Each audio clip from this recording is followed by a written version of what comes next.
Hello बच्चों, कैसे हैं आप सभी। आई होप आप सभी लोग बहुत अच्छे होंगे। मैं हूं आपका केमिकल गुरु अभिजीत श्रीवास्तव।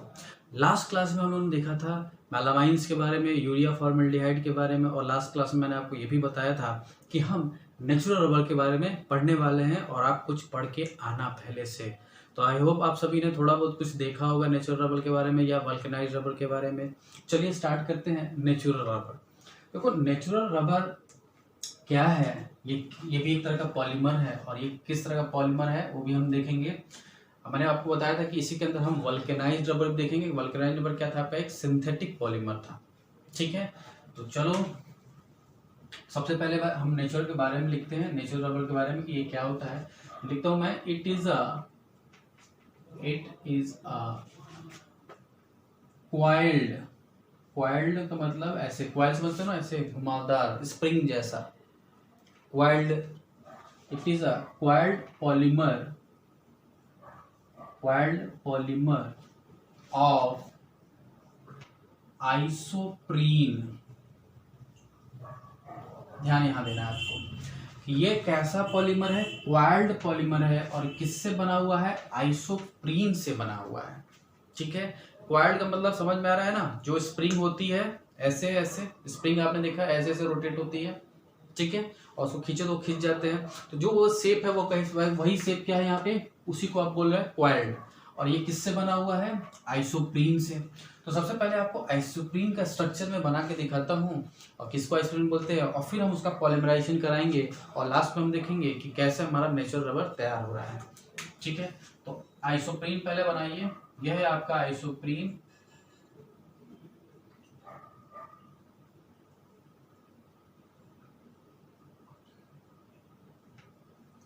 यह है आपका आइसोप्रीन।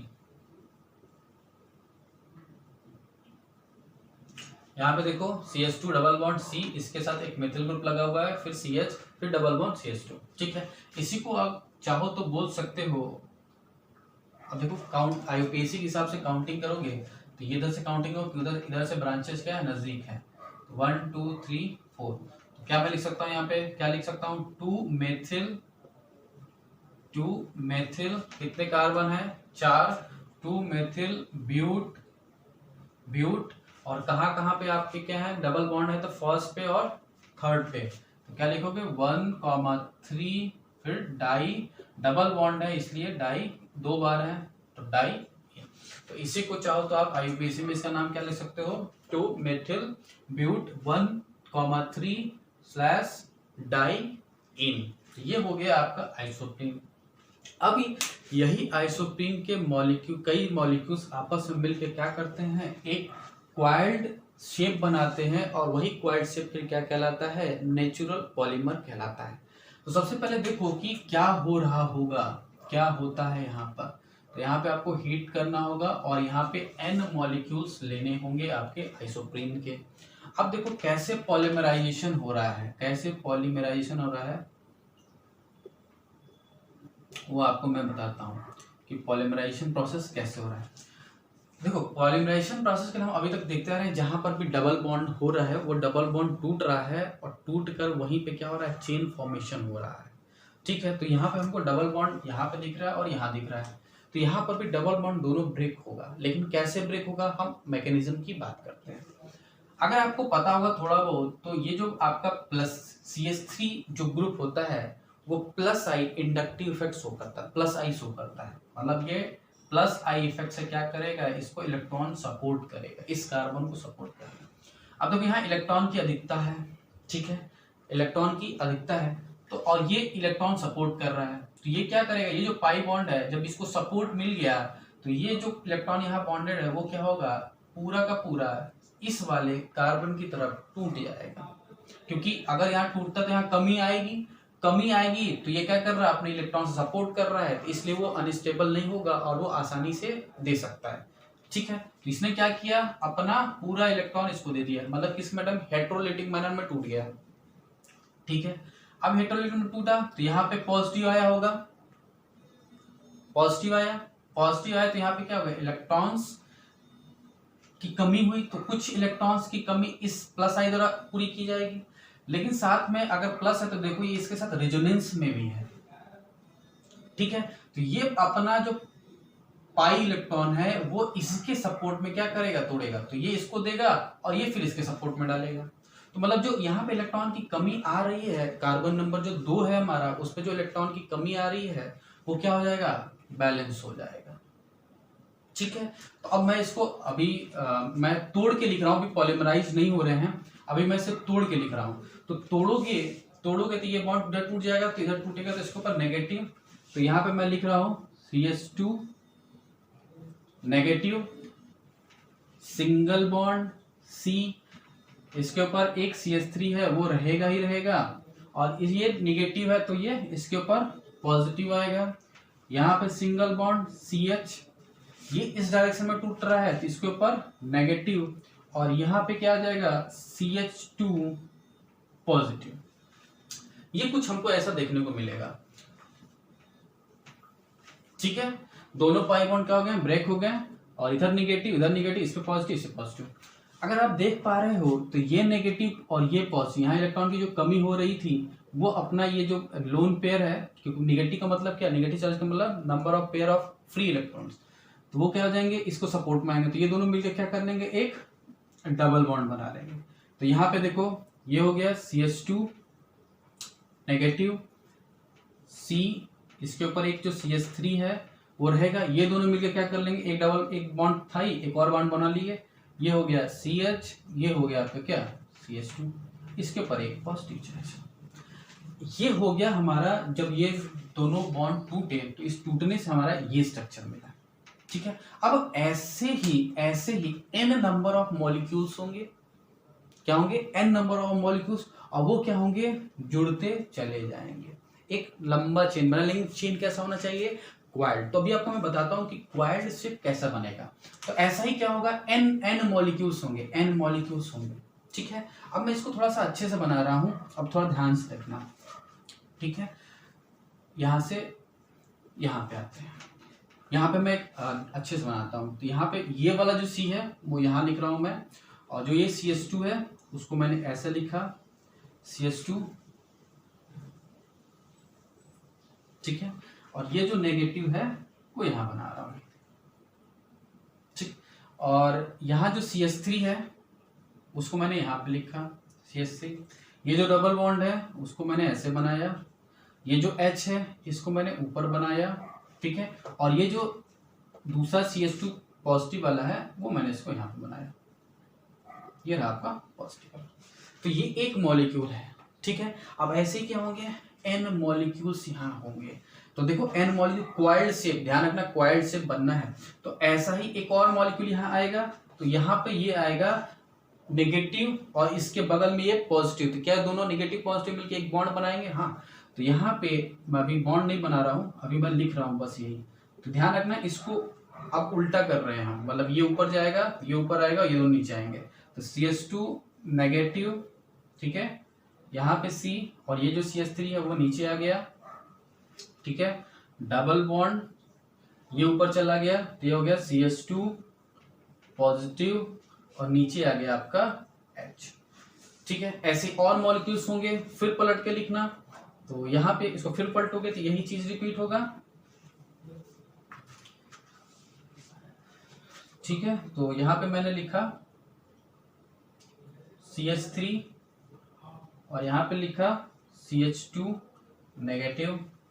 ठीक है, ये दोनों किससे जुड़े होंगे, C से, डबल बॉन्ड, फिर C, यहाँ पे H, और फिर यहाँ पे CH2 पॉजिटिव। अब देखो मैंने ये मॉलिक्यूल्स लिख लिए। ठीक, मैं अब मिला रहा हूँ सभी को, तो ये पॉजिटिव नेगेटिव मिलके क्या करेंगे, एक बॉन्ड बनाएंगे। तो ये दोनों मैंने हटाकर यहाँ पे क्या कर दिया, एक बॉन्ड बना दिया। सिमिलरली ये पॉजिटिव नेगेटिव मिलके क्या कर लेंगे, एक बॉन्ड बना लेंगे, तो एक बॉन्ड ऐसे मैंने बना दिया। ठीक है, और ऐसे ही इसमें हटा नहीं रहा हूं मैं, ये फर्दर ऐसे क्या होंगे, जुड़े होंगे। तो ऐसे क्या होंगे, जुड़े होंगे, ये भी मैं हटा रहा हूं। ऐसे क्या होंगे, ये आगे मॉलिक्यूल्स जुड़ते चले जाएंगे। तो मैंने इसको क्या किया, घेर दिया, और यही बार बार क्या होगा, रिपीट होगा, इसलिए मैंने n टाइम्स कर दिया। तो अगर आप देख पा रहे हो तो ये दोनों क्या है, कुछ ऐसे स्क्विज हैं। देखो ये ऐसे चिपके हुए हैं, ये जो बॉन्ड बना रहा है ना, इसको खींचेगा ये इसको खींचेगा, ये स्क्विज होंगे क्वाइल्ड शेप में। और अगर आप इनको क्या कहते हो खींचते हो, टेंसाइल फोर्स लगाते हो, तो यही जो बॉन्ड होंगे वो फैलेंगे और जैसे ही फोर्स हटाओगे वो दोबारा स्क्विज हो जाएंगे। आप देखते हो रबर को, रबर के अंदर क्या होता है, उसको खींचते हो आप तो वो दोबारा जैसे फोर्स हटाते हो दोबारा अपने ओरिजिनल शेप में आ जाता है। तो ये कुछ वैसा ही है कि अगर आप फोर्स लगाओगे तो ये जो स्क्विज हुआ है ये दोनों क्या होंगे, फैलेंगे। और अगर फैलेंगे तो फोर्स जैसे ही हटाओगे दोबारा क्या हो जाएंगे, अपने ओरिजिनल पोजीशन पे आ जाएंगे। ठीक है, तो यही जो स्ट्रक्चर है, ये जो आप स्ट्रक्चर देख रहे हो, यही आपका क्या है, नेचुरल पॉलीमर है। नेचुरल पॉलीमर, नेचुरल रबर है। ठीक है, और यही स्ट्रक्चर क्या है, इसका क्वाइल्ड स्ट्रक्चर है, क्वाइल्ड पॉलीमर स्ट्रक्चर है।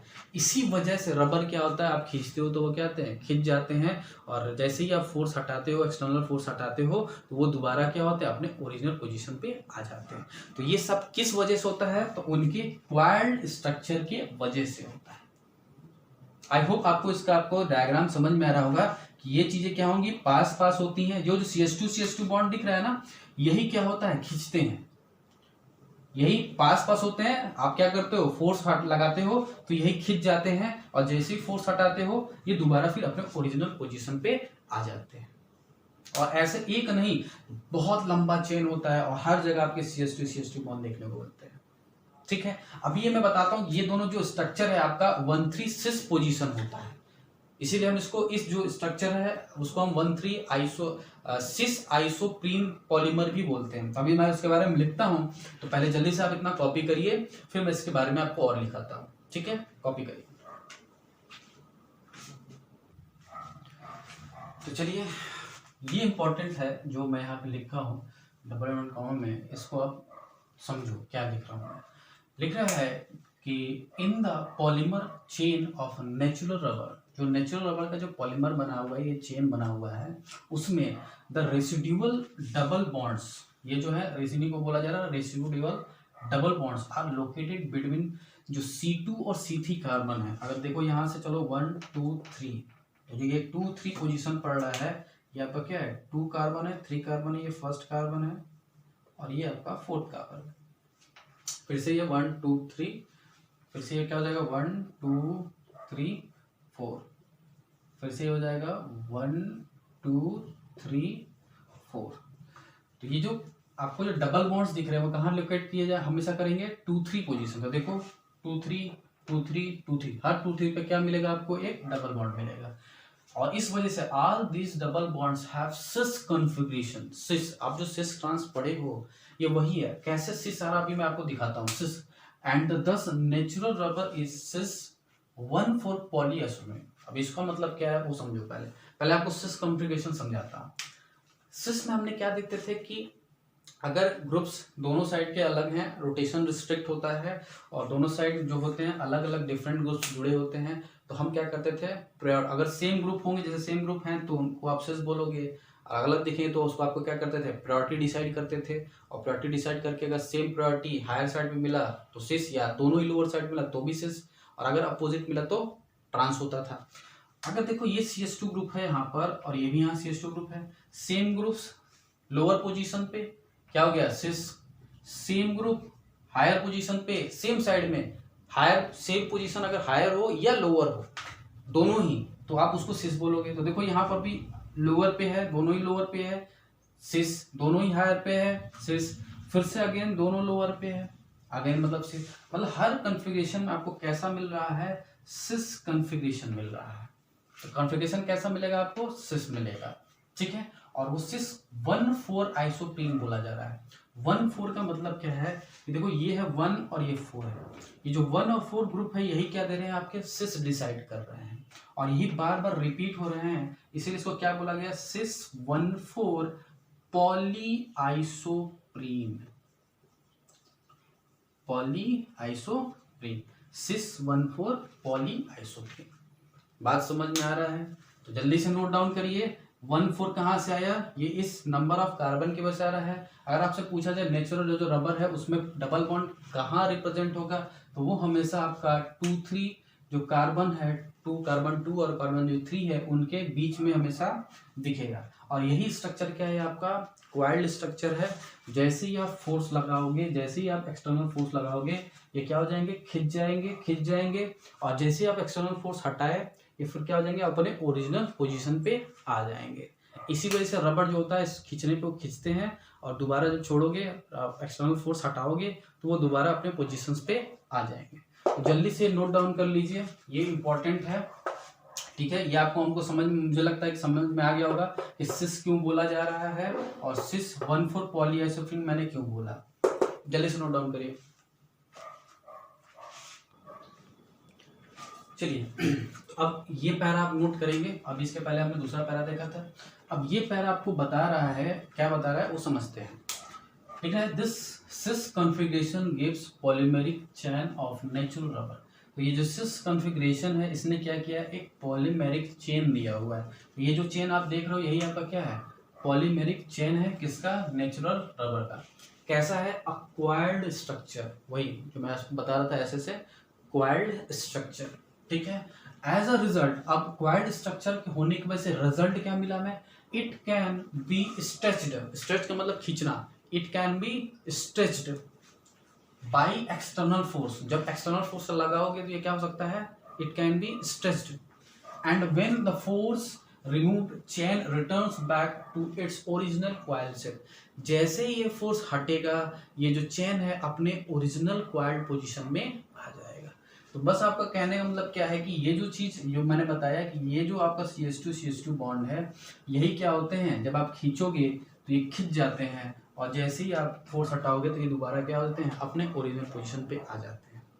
यही आपका क्या है, ये जो चेन आपका है, यही आपका क्या है, नेचुरल रबर का चेन है, ठीक है। जल्दी से नोट डाउन कर लीजिए भाई। यहाँ पे कुछ इसकी प्रॉपर्टीज एंड यूजेस लिखता हूँ कि यूजेस कहाँ, यूजेस तो बहुत वाइडली यूज्ड है, जहाँ जहाँ बहुत हर जगह आप रबर देखते हो, जैसे वाशर हुआ, ठीक है, आप इरेजर यूज करते हो, मतलब हर जगह वाइडली यूज होता है, ठीक है। तो कुछ प्रॉपर्टीज मैं बताता हूँ। सबसे पहले इसके कि जो रबर होता है, जो नेचुरल होता है, वो काफी it is very soft. Soft मतलब समझ रहे हो ना, मुलायम होता है, देखते हो रबर कितना मुलायम होता है। It is very soft and sticky. Sticky का मतलब है चिपकने वाला, जैसे रबर चिपक जाता है, तो ये क्या होता है, बहुत ही सॉफ्ट होते हैं और स्टिकी होते हैं। दूसरा पॉइंट बात करो, जो आपका रबर है वो किस टेम्परेचर, क्योंकि टेम्परेचर मैटर करता है, क्योंकि आप टेम्परेचर बढ़ाओगे तो रबर क्या होगा, सॉफ्ट होता जाएगा, टेम्परेचर घटाओगे तो रबर हार्ड होगा, और हार्ड होने से ब्रिटल हो जाता है, मतलब थोड़ा भी आप बाहर से शॉक दोगे या थोड़ा सा भी हैमरिंग करोगे, वो क्या हो जाएगा, टूट जाएगा। तो इसका जो वाइडली यूज टेम्परेचर वो क्या है आपका, इट इज, मैं लिखता हूँ यहाँ पे, it is widely used between 20 degree Celsius to 50 degree Celsius. मतलब ये जो नेचुरल रबर है वो वाइडली यूज होता है किस टेम्परेचर के बीच में, 20 to 50। मतलब आप इजिली ऑपरेट कर सकते हो, इजिली वर्क ले सकते हो किससे, नेचुरल रबर से, किस टेम्परेचर के बीच में, अगर 20 से 50 डिग्री सेल्सियस के बीच में टेम्परेचर है, एक्सटर्नल या बाहर का, जो भी जहाँ पर भी आप रबर का यूज कर रहे हो, तो इसमें वो बहुत ही अच्छे से आप यूज कर पाओगे। लेकिन जैसे ही 50 से टेम्परेचर ज़्यादा हुआ, वो नेचुरल रबर क्या है, वो और ज़्यादा सॉफ्ट हो जाएगा, और फिर जो स्ट्रेंथ उससे मिलनी चाहिए, जिससे पहले आपका 20 से 50 के बीच में मिल रहा था, वो स्ट्रेंथ नहीं मिलेगी। तो इसके आगे क्या लिख सकते हो कि eight above 50 degree Celsius natural rubber become soft.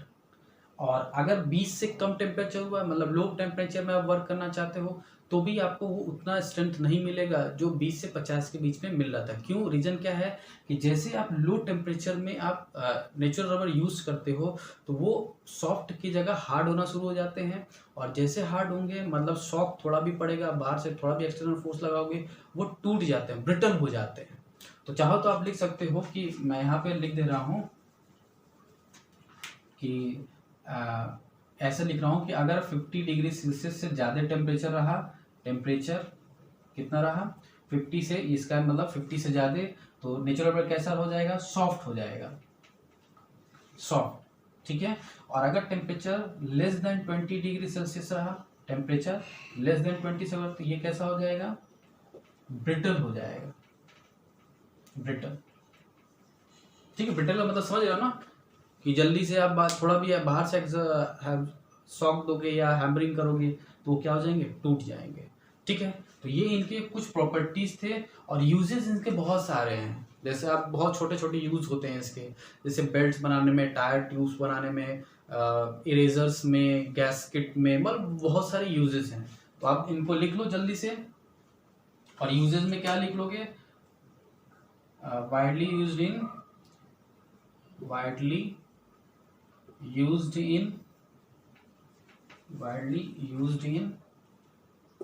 Industry में इसका बहुत सारा यूज है, वाइडली यूज्ड इन इंडस्ट्री। ये इनके प्रॉपर्टीज एंड यूजेस हो गए। ठीक है, जल्दी से कॉपी करो। तो यहाँ पे हमारा नेचुरल रबर खत्म होता है। अब हम इसके बाद वल्केनाइज्ड रबर देखेंगे कि ऐसा नेचुरल रबर में ऐसा क्या होता था कि उसको वल्केनाइज्ड रबर होता था। वल्केनाइज्ड रबर के बारे में बता दूं कि वल्केनाइज्ड रबर जो है आपका, वो एक क्या था, एक तरह का सिंथेटिक पॉलीमर था। सिंथेटिक पॉलीमर वो होते हैं जिनमें हम नेचुरल ही चीज़ें रहती हैं, लेकिन नेचुरल चीज़ों में हम थोड़ा सा चेंज करते हैं और उसका मॉडिफिकेशन करते हैं, और मॉडिफिकेशन करने के बाद जो तैयार होता है वही हमारा क्या कहलाएगा, सिंथेटिक पॉलीमर कहलाता है। तो कॉपी करिए, फिर हम वल्केनाइज्ड रबर देखते हैं। चलिए, तो अब हमको पढ़ना है वल्केनाइज्ड रबर के बारे में। देखो वल्केनाइज्ड रबर क्या है, मैंने आपको पहले ही बताया था। वल्केनाइज्ड रबर क्या होता है कि इसमें आप थोड़ा सा मॉडिफिकेशन करोगे नेचुरल रबर में, तो उससे जो नया पॉलीमर बनेगा वही क्या होगा, वल्केनाइज्ड होगा। तो हम वल्केनाइज्ड रबर पढ़ रहे हैं, तो ये रबर जो है वो क्या होगा, नेचुरल रबर का जो हम पॉलीमर देख रहे थे उसमें हमें क्या करना होगा, थोड़ा सा मॉडिफिकेशन करना होगा। तो वो मॉडिफिकेशन क्या करना पड़ा वो देखते हैं। देखो क्या लिखा है, लिख रहा है कि natural rubber can be modified by introducing S single bond S इसको क्या बोला जा रहा है, polysulphide linkage, cross linkage. Polysulphide मतलब ये कई बार आएंगे, एक बार नहीं कई बार आएंगे ऐसे। इन इट्स स्ट्रक्चर, जो नेचुरल रबर का है उसमें अगर हम S single bond S structure polysulphide linkage अगर हम इंट्रोड्यूस करा देते हैं तो वही क्या बन जाएगा, आपका वल्केनाइज्ड रबर का पॉलीमर बन जाएगा। The process of introducing S single bond cross link in structure of natural rubber by heating with sulphur at 110 degree Celsius is called vulcanisation of rubber. Vulcanised अगर आपको मिल चाहिए तो आप क्या करोगे, नेचुरल रबर लोगे और सल्फाइड लोगे, ये जो सल्फर है एस लोगे, इनको क्या करोगे, दोनों को मिलाकर हीट करोगे। कितने डिग्री सेल्सियस तक, 110 डिग्री सेल्सियस तक। तो जब आप 110 डिग्री सेल्सियस हीट करते हो तो हीट करने के बाद यही सल्फर क्या होते हैं, नेचुरल रबर के अंदर क्रॉस लिंकेज बना लेते हैं और वो फिर क्या बन जाता है, स्ट्रक्चर वल्केनाइज्ड रबर बन जाता है। तो चलो देखते हैं कि कैसे ये स्ट्रक्चर फॉर्म होता है। तो उसके लिए पहले आपको नेचुरल रबर जो स्ट्रक्चर अभी हमने बनाया था वो आना चाहिए। देखो नेचुरल रबर का स्ट्रक्चर मैंने ये बनाया था, तो मैं थोड़ा सा शॉर्ट बनाऊंगा, क्यों बना रहा हूँ उसका भी रीज़न है। यहाँ पे पहले पूरा बना देता हूँ फिर इसको शॉर्ट करता हूँ। ये स्ट्रक्चर आप देखने को आपको मिलेगा, यहाँ पर H था, यहाँ पर CH2 और यहाँ से फिर से एक CH2 लिंकेज था और ये चीज़ें उलट जाती थी, यहाँ पर CH3 आ जाएगा, अब यहाँ पे CH2 चला जाएगा और यहाँ पर H आ जाएगा और ये फर्दर CH2 से लिंकेज रहेगा, ये फिर ऊपर चला जाएगा, ये हो जाएगा CH3 डबल बॉन्ड, ये हो जाएगा H और यहाँ पे फिर क्या आ जाएगा CH2 और ये फिर फर्दर जुड़ जाएगा। तो ये स्ट्रक्चर हमारा नेचुरल रबर का था। ठीक है, अब देखो क्या मैंने यहाँ थोड़ा सा इसको मॉडिफाइड कर रहा हूँ, मॉडिफाइड इसको मैं इस फॉर्म में कर रहा हूँ। देखो इसी को मैं नीचे लिख रहा हूँ। अब मैं यहाँ पे CH2 लिया, ये वाला टर्म है ये जुड़ेगा, इसको मैंने ऐसे बनाया। ठीक है, C गायब कर रहा हूँ, ठीक है ये आ गया और यहाँ पे जो H है वो नहीं लिख रहा हूँ, यहाँ पर C है इसलिए एक ऐसा खींच दे रहा हूँ, ये दिखाएगा यहाँ पे एक C है, CH3 है। ठीक है, ये नीचे आ गया, नीचे आने के बाद फिर ये ऊपर गया है तो मैं इसको ऐसे किया, फिर से ये नीचे आया और यहाँ पे फिर डबल बॉन्ड है और यहाँ पे एक C है तो मैं इसको ऐसे बनाया। ठीक, H को हटा रहा हूँ, H अंडरस्टूड है, फिर ये ऊपर गया, फिर ऐसे नीचे आया, ऊपर गया नीचे आया और फिर एक ऐसे जा रहा है और यहाँ पे क्या बन रहा है, डबल बॉन्ड, ऊपर एक निकला हुआ तो ये ऐसे हो गया और यहाँ पे H है, H के बाद उसको हटा दिया और यहाँ पे एक नीचे CH2 और इससे फिर फाइनली ऐसे तो यही स्ट्रक्चर को मैंने इस फॉर्म में लिखा है, समझ पा रहे हो। कुछ मैंने अलग नहीं किया है, हमने सिर्फ ये जो इतना लंबा लंबा था उसको मैंने शॉर्ट में किया है, ठीक है, कुछ हमने एक्स्ट्रा नहीं किया है। और ऐसे एक मॉलिक्यूल तो होंगे नहीं, ऐसे एक मॉलिक्यूल तो होंगे नहीं, तो एक मॉलिक्यूल ये थे, एक मॉलिक्यूल ये थे पॉलीमराइजेशन के, ठीक है, ये एक एक हो गए। अब क्या होगा, आप इसी को क्या कर रहे हो, सल्फर के प्रेजेंस में, सल्फर के प्रेजेंस में आप क्या कर रहे हो, 110 डिग्री सेल्सियस तक क्या कर रहे हो, आप हीट कर रहे हो।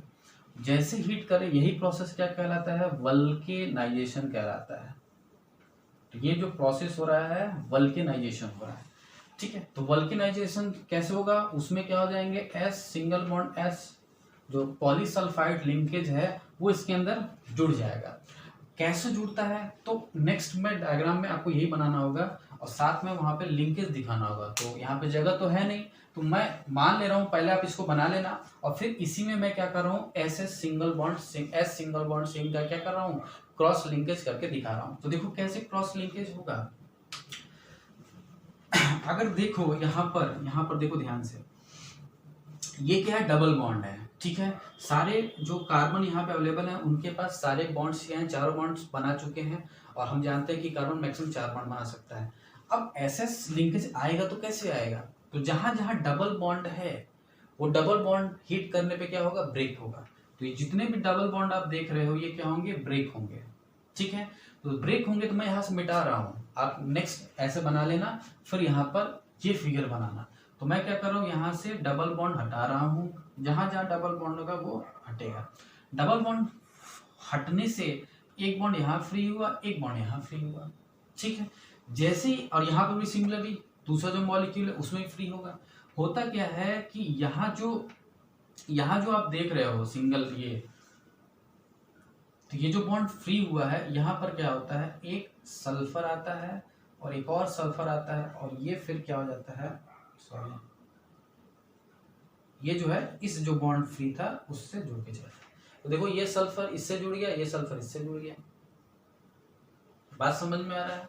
ये ध्यान रखना कि ये सल्फर जुड़ेगा कहाँ, यहाँ पे नहीं जुड़ेगा। ये सल्फर कहाँ जुड़ेगा, जहां आपने पहली बार तोड़ा था, मतलब जहाँ पे CH3 ग्रुप जुड़ा हुआ है, ये H वाला ग्रुप नहीं, ठीक है। यहाँ पे देखो CH3 जुड़ा हुआ है, ये जो सिंबल दिखा रहा है, ठीक।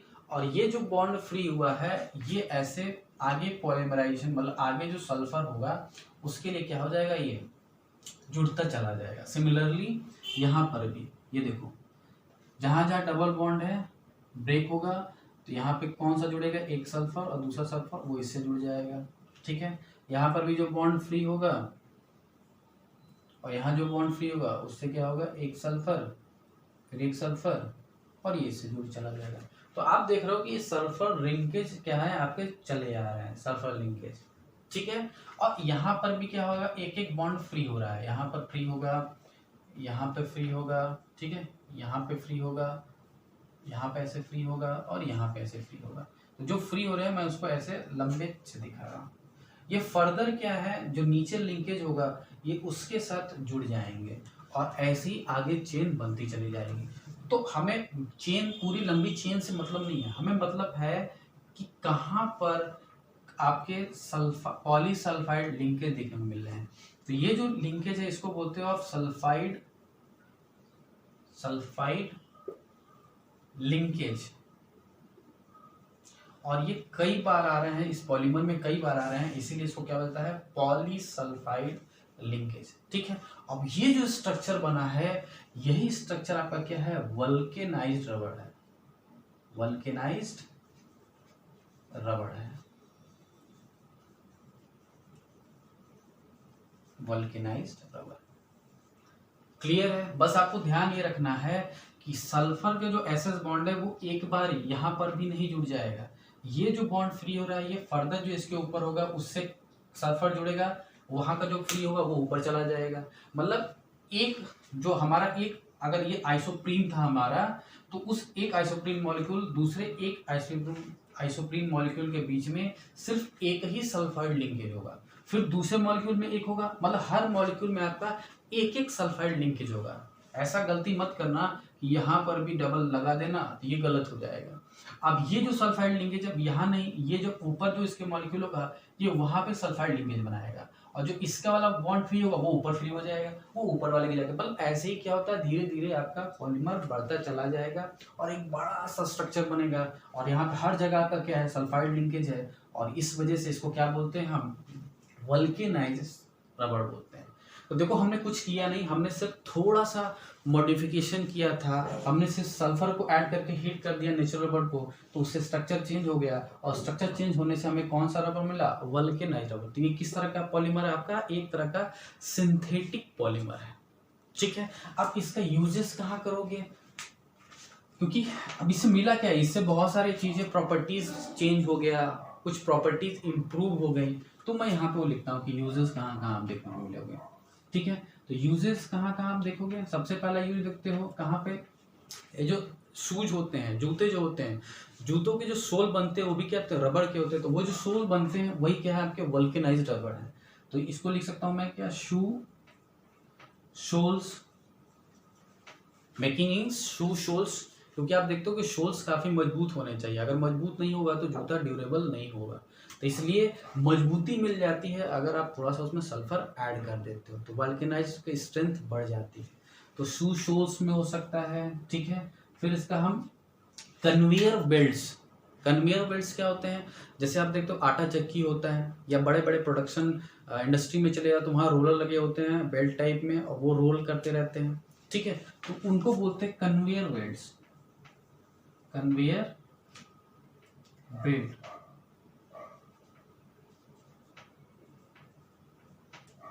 Belts, conveyor belts. तो वो जो बेल्ट्स आप देखते हो कन्वेयर बेल्ट्स होते हैं, वो क्या होते हैं भी, वो भी क्या करते हैं आपके बल्कि उनकी भी स्ट्रेंथ ज्यादा होनी चाहिए, क्योंकि वहाँ क्या होता है लगातार फोर्स लगता रहता है, खींचे टेंसाइल फोर्स, दोनों ही बेल्ट में क्या होता है टेंसाइल फोर्स लगता है। अगर वो स्ट्रेंथ ज्यादा नहीं होंगे तो वो बेल्ट टूट जाएगा, और टूट जाएगा तो जो पावर ट्रांसमिशन है वो रुक जाएगा। तो कन्वेयर बेल्ट्स का यूज किस लिए करते हैं हम, पावर ट्रांसमिशन के लिए। तो ये ध्यान रखना, जो कन्वेयर बेल्ट्स हैं उनका यूज हम क्या करते हैं, पावर ट्रांसमिशन के लिए यूज करते हैं। और भी जैसे वाटर रेजिस्टेंट, हम इसका तीसरा यूज कहाँ करते हैं, as a water resistant. Water resistant क्या है भैया, जहां पर जैसे पाइप्स होते हैं, आप देखते हो पाइप्स वगैरह में जहाँ पानी वगैरह का होता है, पाइप में वॉशर लगाया जाता है, तो वो जो वॉशर होता है वो भी रबर का बनता है। तो वो किस रबर का होता है, आपका वल्केनाइज्ड रबर का होता है। तो वो एक अच्छा वाटर रेजिस्टेंस है, मतलब वाटर प्रूफ है। अगर एक साइड लगा दिए वाटर के तो वो वाटर को दूसरे साइड जाने नहीं देगा।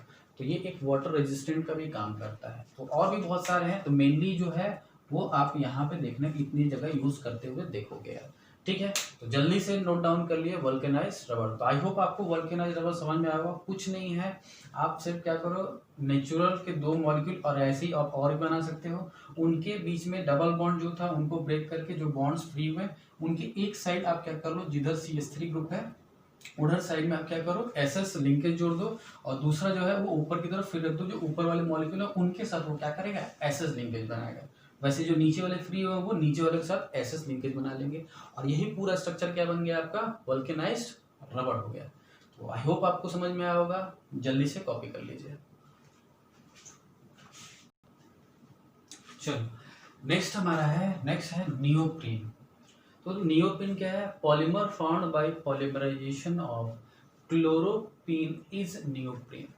कि जो क्लोरोप्रीन है उसका हम पॉलीमराइजेशन करा दे तो वही पॉलीमर जो बनेगा वो क्या कहलाएगा, नियोप्रीन कहलाएगा। तो सबसे पहले आपको क्लोरोप्रीन पता होना चाहिए। तो अगर आप याद, अभी अभी जब हमने देखा था नेचुरल में कि वहां पे आइसोप्रीन यूज हुआ था, आइसोप्रीन।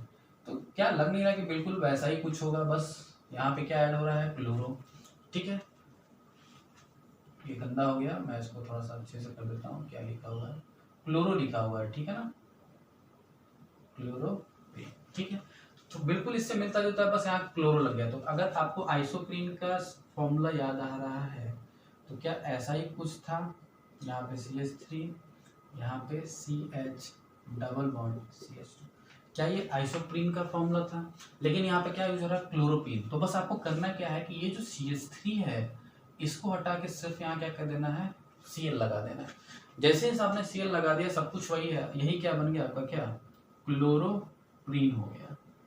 अब क्लोरोप्रीन तो हो गया, अब इसी का आपको क्या कर देना है, पॉलीमराइजेशन करा देना है। आप इसका क्या कर दो, पॉलीमराइजेशन कर दो। जैसे ही पॉलीमराइजेशन करोगे तो ये क्या बन जाएगा आपका, नियोप्रीन। तो अब ये कैसे पॉलीमराइज्ड होगा, बिल्कुल जैसे आइसोप्रीन का आपने किया था बिल्कुल वैसा ही क्लोरोप्रीन का कराना, लेकिन बॉन्ड टूटेगा। ठीक है, तो बॉन्ड कैसे टूटेगा, वहां मैं आपको तोड़ने का तरीका बताया था कि यहाँ पे CH3 था तो वो क्या करता था, इसको प्लस आइस सपोर्ट करता था और ये बॉन्ड इस डायरेक्शन में टूट जाते थे। लेकिन अब यहाँ पे CH3 नहीं है, Cl है, और आप जानते हो कि Cl एक मोस्ट इलेक्ट्रोनेगेटिव एलिमेंट है क्योंकि हैलोजन ग्रुप का है, और हैलोजन ग्रुप के जितने भी एलिमेंट्स होते हैं वो बाकी अदर ग्रुप्स के एलिमेंट से मोर इलेक्ट्रोनेगेटिव होते हैं।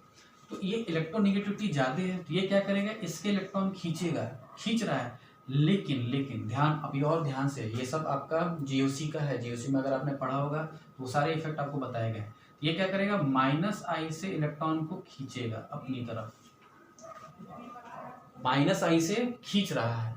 लेकिन क्लोरीन के पास तीन क्या है, इसके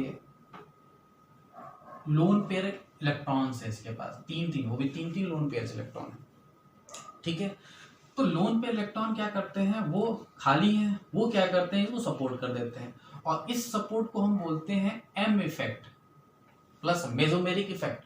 याद आ रहा है आपको, GOC में हमने पढ़ा होगा। और ये दे रहा है इसलिए ये +M दिखा रहा है। तो ये जो ग्रुप है आपके दो तरह के इफेक्ट शो कर रहा है, पहला माइनस इंडक्टिव इफेक्ट, दूसरा प्लस का मतलब दे रहा है मेसोमेरिक इफेक्ट से। और मैं आपको बता दूं, आई इफेक्ट मतलब इंडक्टिव इफेक्ट और मेसोमेरिक इफेक्ट में मेसोमेरिक इफेक्ट क्या होता है, ज्यादा इफेक्टिव होता है। मतलब इन दोनों में सबसे ज्यादा इफेक्टिव कौन होगा, वो आपका +M का मतलब ये देगा। तो फाइनली ये क्या कर रहा है, ले रहा है लेकिन उससे ज्यादा वो दे रहा है। तो अगर नेट देखा जाए तो नेट तो दे ही रहा है। तो फिर से यहाँ पे क्या आया कि ये दे रहा है, और जब ये देगा तो ये आसानी से इलेक्ट्रॉन इसको छोड़ देगा। मतलब क्योंकि जैसे इसके ऊपर पॉजिटिव आया, इसने क्या किया, सपोर्ट कर दिया, तो ये पॉजिटिव स्टेबल हो गया, तो ये जो है इधर टूट गया। जैसे ये इधर पॉजिटिव आया, अब यहाँ पे इलेक्ट्रॉन कमी है तो ये बैठा हुआ देख रहा है, तो ये इस डायरेक्शन में टूट गया क्योंकि ये इसको देगा, ये फिर इसको सपोर्ट कर देगा। ठीक है, तो सब कुछ बिल्कुल वैसा ही है, बस यहाँ थोड़ा सा आपको ये दिमाग लगाना होगा कि -I से तो लेगा लेकिन उससे ज्यादा +M इफेक्ट से देगा। मैं आपको लिख दे रहा हूँ कि -I से ज्यादा आपका क्या होगा, +M इफेक्ट होगा। तो फाइनली इलेक्ट्रॉन दे ही रहा होगा, किससे दे रहा होगा, अपने लोन पेयर से सपोर्ट कर रहा होगा। तो बिल्कुल पहले जैसा स्ट्रक्चर बन गया, मैं इसी को यहाँ पे लिख दे रहा हूँ। ये क्या हो जाएगा, ये तो टूट गया, तो ये हो गया CH2, इधर टूटा तो इसके ऊपर नेगेटिव, ये सिंगल बॉन्ड C, यहाँ पे Cl, इसके ऊपर पॉजिटिव आया होगा, यहाँ पे सिंगल बॉन्ड, ये इस डायरेक्शन में टूटा तो इसके ऊपर नेगेटिव और इसके ऊपर क्या आ जाएगा, पॉजिटिव। ठीक है, इसको भी नीचे बना देता हूँ। ठीक है, ये फर्दर हुआ। फर्दर क्या होगा, ये दोनों आपस में जुड़ के डबल बॉन्ड बना लेंगे। तो ये हो गया नेक्स्ट स्टेप में, ये दोनों जुड़ गए, तो ये हो गया CH2, ठीक है, Cl, ठीक है, यहाँ पे डबल बॉन्ड C, और यहाँ पे क्या हो गया CH2, इसके ऊपर पॉजिटिव, इसके ऊपर नेगेटिव। ठीक है, यही जो चीज है बार बार क्या होगी, जैसे कि अभी हमने देख रहे थे किसके लिए, नेचुरल के लिए, कि यहाँ पे फिर क्या हो जाएंगे, इसी को अच्छे से बनाओगे तो मैं इसके ऊपर बना देता हूँ। ठीक है, इसको अगर अच्छे से बनाओ तो ये हो जाएगा Cl, यहाँ पे हो जाएगा CH2, ठीक है, यहाँ पे डबल बॉन्ड C, ठीक है, यहाँ पे नीचे CH2, और यहाँ पे जो H छूटा हुआ था, यहाँ पे H लिख लेना, यहाँ पे H रहेगा, अंडरस्टूड था वो। ठीक है, ये हो गया H। ठीक, यहाँ पे नेगेटिव, तो मैंने यहाँ पे बॉन्ड फ्री कर दिया, पॉजिटिव यहाँ भी बॉन्ड होगा। यही फर्दर, अब एक मॉलिक्यूल तो होंगे ना बहुत सारे, ये फर्दर फिर क्या हो जाएगा, यहाँ पे CH2, फिर ये जैसा कि नेचुरल रबर में हो रहा था, यहाँ पे Cl डबल बॉन्ड, ये उलट गया है, ये ऊपर गया आपका क्या CH2, तो फर्दर ऊपर जुड़ जाएगा और नीचे क्या आ जाएगा Cl, और ये यहाँ से फ्री हो जाएगा, फिर आगे ऐसे जुड़ता चलेगा। तो यही जो आपका स्ट्रक्चर बन के आया, यही स्ट्रक्चर आपका क्या है, नियोप्रीन हो जाएगा। तो बिल्कुल वैसा ही है जैसा कि नेचुरल रबर में हमने देखा था, बस आप ध्यान ऐसे रखना है कि यहाँ पे CH3 ग्रुप की जगह क्या जुड़ जा रहा है, Cl ग्रुप जुड़ जा रहा है, ये आपको बस ध्यान रखना है। बाकी सब कुछ वही है। इसी वजह से ये भी क्या है, एक तरह का सिंथेटिक रबड़ बोला जाता है। ये किस तरह का रबड़ है, ये भी रबड़ है आपका, लेकिन कैसा है, सिंथेटिक है। सिंथेटिक क्योंकि नेचुरल से थोड़ा सा अलग है, से इसमें क्लोरीन ऐड किया गया है, इसलिए इसको क्या बोलते हैं, सिंथेटिक रबर। ये एक तरह का कैसा रबर है, सिंथेटिक रबर है। ठीक है, तो जल्दी से नोट डाउन करिए।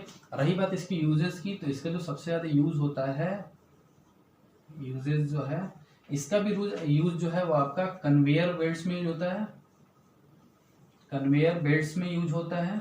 ठीक है, और दूसरा जो सबसे बड़ा यूज है वो होता है गैस्केट बनाने में। गैस्केट क्या आता है मैं बताता हूँ आपको, गैस्केट बनाने में। ठीक है, और भी बहुत सारा है, मेनली आपके कन्वेयर बेल्ट्स और गैस्केट्स में यूज होता है। गैस्केट क्या होता है, जैसे आप देखते हो कि वो जो रेगुलेटर होता है जहाँ पे आप सिलेंडर यूज करते हो, तो उस सिलेंडर के जो रेगुलेटर होता है, रेगुलेटर के जब आप ऐसे दबाते हो तो उसमें अंदर आप देखना एक काले रंग का रबर लगा होता है, जो गैस को निकलने से क्या करता है, रोकता है। अगर वो निकल जाए या कट जाए तो वो गैस वहाँ से लीक होने लगती है। ठीक है, तो जहाँ पर भी गैसेस रेगुलेटर्स यूज होते हैं, तो रेगुलेटर्स के अंदर जो काले काले रंग का रबर लगा होता है वही क्या होता है, गैस्केट होता है। तो वो गैस्केट जो बना होता है वो किससे बना होता है, आपका आइसोप्रीन से बना होता है। ठीक है, तो आपको आई थिंक आपको ये दोनों तीनों सबक समझ में आया होगा कि हमने नेचुरल रबर देखा, फिर वल्केनाइज्ड रबर देखा, और फिर हमने आइसोप्रीन देखा। ठीक है, नेचुरल रबर वो एकदम नेचुरल था, वल्केनाइज्ड रबर में थोड़ा सा हमने चीज़ें सल्फर लिंकेज ऐड कराया था, यहाँ पे हमने CH3 को रिप्लेस करा के Cl जोड़ दिया, तो ये भी एक तरह का क्या है, सिंथेटिक रबर था। हमने उसके यूजेस देखे, हमने उसका पॉलीमराइजेशन देखा। तो आई थिंक आपको क्या ये तीनों रबर आपको समझ में आए होंगे, आई होप आपको समझ में आ गए होंगे। ठीक है, तो आज का हम वीडियो यहीं पे ख़त्म करते हैं। वीडियो कैसा लगा ज़रूर हमें कमेंट करके बताएं, कोई डाउट है तो भी हमें कमेंट करके बताएं। वीडियो को लाइक करें, शेयर करें और सब्सक्राइब करें, और साथ ही साथ कोरोना से बच के रहें, क्योंकि धीरे धीरे कोरोना के मामले बढ़ते जा रहे हैं। तो आई होप आप अपने घर के आसपास सफाई रखें, घरों से ना निकलें, भीड़ भाड़ में ना जाएं, और 2 गज की दूरी मेंटेन करके जरूर रखें। सैनिटाइज करें, हाथ को साफ सुथरा घर रखें, अपना और अपने परिवार वालों का ख्याल रखें। तो जल्दी फिर नेक्स्ट वीडियो में मिलेंगे, तब तक के लिए थैंक यू।